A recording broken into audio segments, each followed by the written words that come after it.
In our last video, we did Gorbis, so you know what that means. We gotta go over Huntail. This Hoenn fish is the other of Clampearl's two evolutions, taking this form when traded while Clampearl holds the deep sea tooth. Huntail fits the profile of a terrifying deep sea Pokemon perfectly. Its powerful spine and sizable, luminescent eyes allow it to survive in the deep sea's high pressures and pitch black darkness. Its bulging eyes are quite intimidating as well. In addition to its imposing stature, many in the Pokemon world also believe Huntail washing ashore to be an omen of impending misfortune, so kind of like a sea version of Absol. Today we examine if Huntail was able to strike a similar fear in the hearts of the competitive scene, and so we ask, how good was Huntail actually? And in this video we'll be going over these competitive formats.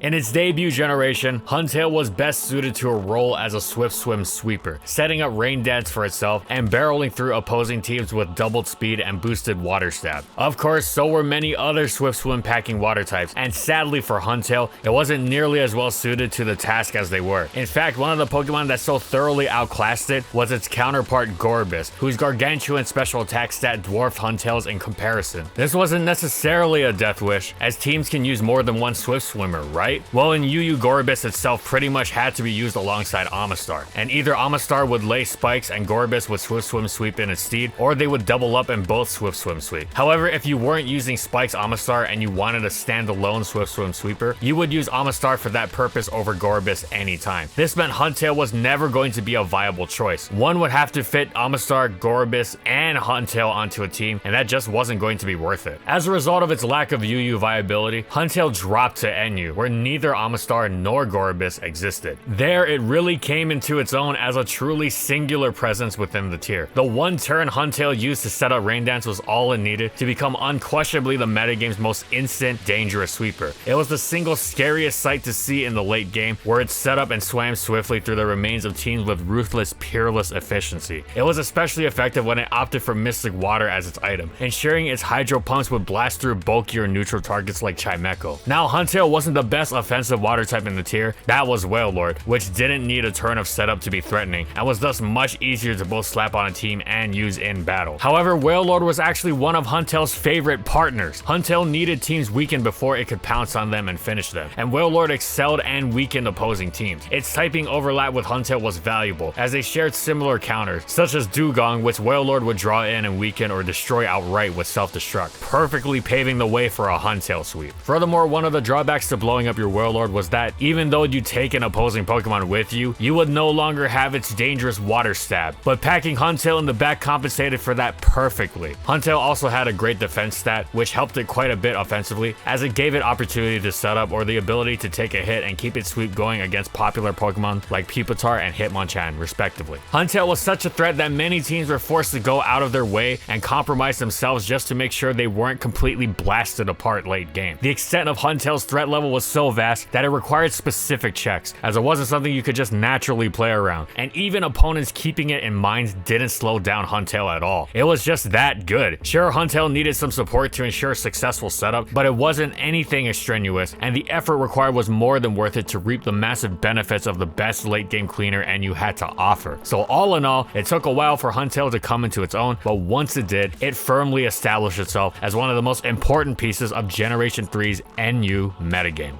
Generation 4's immense power creep knocked Gorbis down to NU, which was bad news bears or fish for Huntail. Sure, the new physical special split meant Huntail could now use Water Stab off of its superior physical attack stat, but its base 104 attack was still minuscule in comparison to Gorbis's base 114 special attack, and the physical Water Stab of Aquatail was much weaker than Hydro Pump as well. To make matters worse for Huntail, the Pokemon it was outclassed by had its own fair share of issues. Gorbis's viability was more or less tied to that of Rain Dance teams, and such teams struggled in an NU environment more favorable to Grass-type-led Sunny Day setup. Essentially, Huntail offered just about nothing of value and was just about never used, even in the tier of never used. Generation 4 did give Huntail the valuable gift of Sucker Punch, and one does wonder how such a fish can physically use such a move, but while useful, this didn't do nearly enough for it to catapult our deep sea friend into even slight viability. So this floundering generation was one to forget.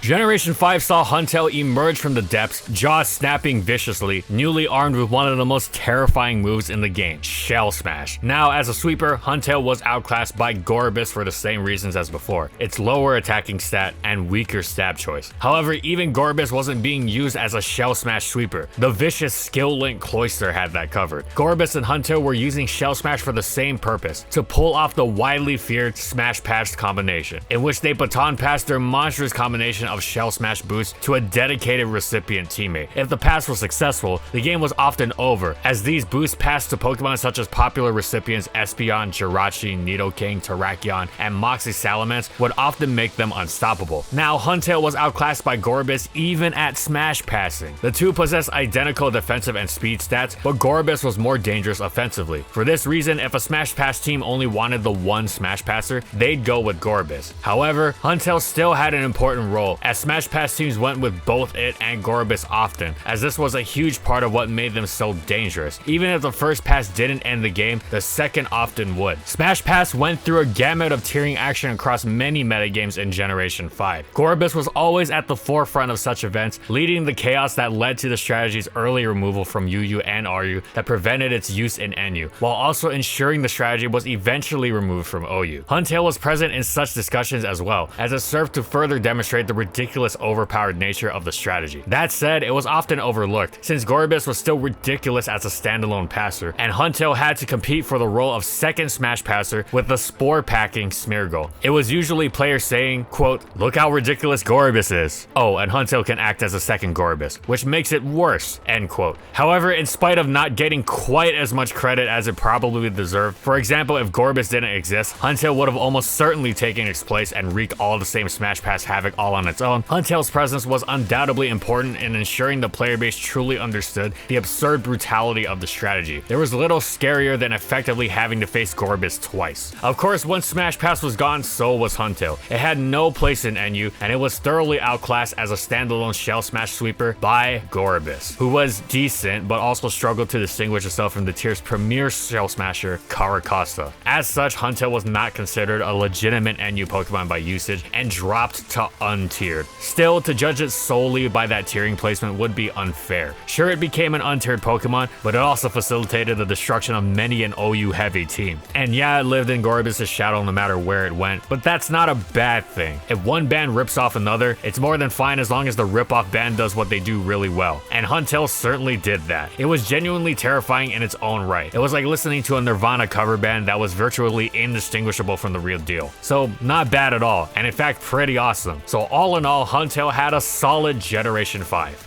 Huntail received nothing new in Generation 6, which is a real shame because Omega Ruby and Alpha Sapphire especially would have been perfect opportunities for it to receive an awesome Mega Evolution alongside Gorbis, one that would have really allowed Huntail to distinguish itself. Sadly, that was not the case. Huntail didn't get anything of note at all. This meant it was going to live in Gorbis' shadow once again, but just like last gen, that was fine. Even if Smash Pass eventually got banned, at least Huntail would get some good licks in beforehand. Sadly, even Gorbis got this time around. The addition of Geomancy in Generation 6 made Geomancy the better choice by far, and thus made Smash Passing completely obsolete. And Huntail was unable to separate itself from Gorbis, as just like its counterpart, it was now entirely reliant on its standalone prowess. And since it was so completely outclassed, it was tethered to wherever Gorbis ended up at best. And where did Gorbis end up? A new lowest tier called PU. Huntail followed it there and wound up in a bit of a strange spot. Gorbis was generally the preferred Shell Smasher, while Huntail was mostly passed over, a dynamic reflected in their varying usage that led to Gorbis' and Huntail's tiering statuses PU and untiered, respectively. However, though this did reflect the tier's general preferences, it did not tell the whole story. Huntail was a legitimately decent choice, and in fact quite close to Gorbis in terms of actual viability. True, Gorbis was easier to use because of its massive power that let it break through bulky cores with greater ease. Huntail was similarly threatening against teams that weren't too bulky, but just couldn't blast through the more defensive ones the the way Gorbis could. However, Huntail possessed one crucial advantage: Sucker Punch. This advantage was crucial as PU was largely characterized by offensive and mid-range teams. Thus, being able to eke out a significant distinguishing trait over Gorbis meant Huntail's niche was a genuine one. Even with Shell Smash's doubled speed boost, the two fish's low base stats meant they were outsped by pretty much every choice Scarfer around. This could be troubling when Rotom Frost was one of the best, most popular Pokemon around and commonly ran Scarf. Not only did it threaten to thwart a Gorbis sweep, but it do so while maintaining momentum for its team with Volt Switch. Huntail did not have this issue. With Sucker Punch, it could pick off Rotom Frost, putting the opponent in an awkward spot as they were forced to find other ways of checking it. Rotom Frost could bypass Sucker Punch by using Trick, but Huntail could still lock into Waterfall or Double Edge afterwards and would still almost certainly get at least one KO, which would probably be the one against the mighty Rotom Frost. Additionally, Huntail could help itself out even more by running Wakan Berry as its item, giving it extra opportunity to set up and sweep by allowing it to tank an electric type move before a Shell Smash. Finally, Water Veil was an Arceuscent of an ability for a physical attacker, meaning Huntail didn't fear Scald or Will-O-Wisp burns from Pokemon like Politoed and Mischievous. Now, Huntail could be a hassle to place on teams, hence its admittingly not really deserved untiered status, but when it got going, it could really wreak havoc. It was a decent Pokemon in Generation 6 PU, and finally managed to break at least somewhat free from its previous restraints as a lesser Gorbis.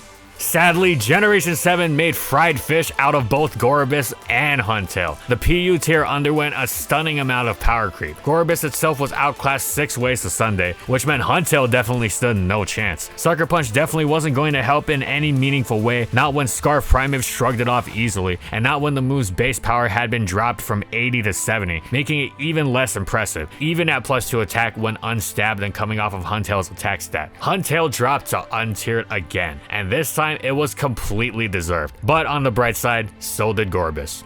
And that's it. So how good was Huntail actually? Well, it's always lived in Gorbis' shadow. Now, Huntail certainly had its time in the limelight, as it had an excellent debut in Advanced NU, was part of the Generation Smash passing hysteria that rocketed it into the public eye as part of a ban-worthy strategy, and was genuinely decent in ORAS PU, a tier in which it was able to distinguish itself from Gorbis. The problem was that it has always been a second-rate Gorbis. The two Pokemon possess nearly identical stats, but with their attack and special attack flipped. But while Gorbis packs a stunning base 114 special attack, Huntail's base attack stat is inexplicably a whopping 10 points lower, an issue which is compounded by the lower base power of its physical water stat. Thus, Huntail's success in Generation 3 came only once it was in a tier without Gorbis, and its success in Generation 5 was that of playing like a second Gorbis. Even though they were virtually identical in the latter, Gorbis' advantage was still notable enough that it was the preferred choice. Huntail managed to somewhat break free of this in ORAS PU thanks to Sucker Punch, though Gorbis was still the tier's preferred Shell Smasher. However, Generation 7 took the win out of their goals with massive power creep and even gave Huntail an extra kick while it was down by nerfing Sucker Punch. Hopefully, if Huntail returns to the competitive scene, it'll have been given some decent improvements, starting with its base attack finally being made the same as Gorbis' special attack. Thanks for watching, everyone, and as always, if you liked the video and you want to see more, be sure to subscribe to False Sweat Gaming for more weekly Pokemon content, and in the comments, I want to know, what do you think about competitive Huntail? Aside from this physical attack boost, what else would you give it to differentiate itself from Gorbis? Whatever it is, let me know in the comments. Also, thank you so much to our patrons for continued support of our videos, and thank you to everyone else watching as well.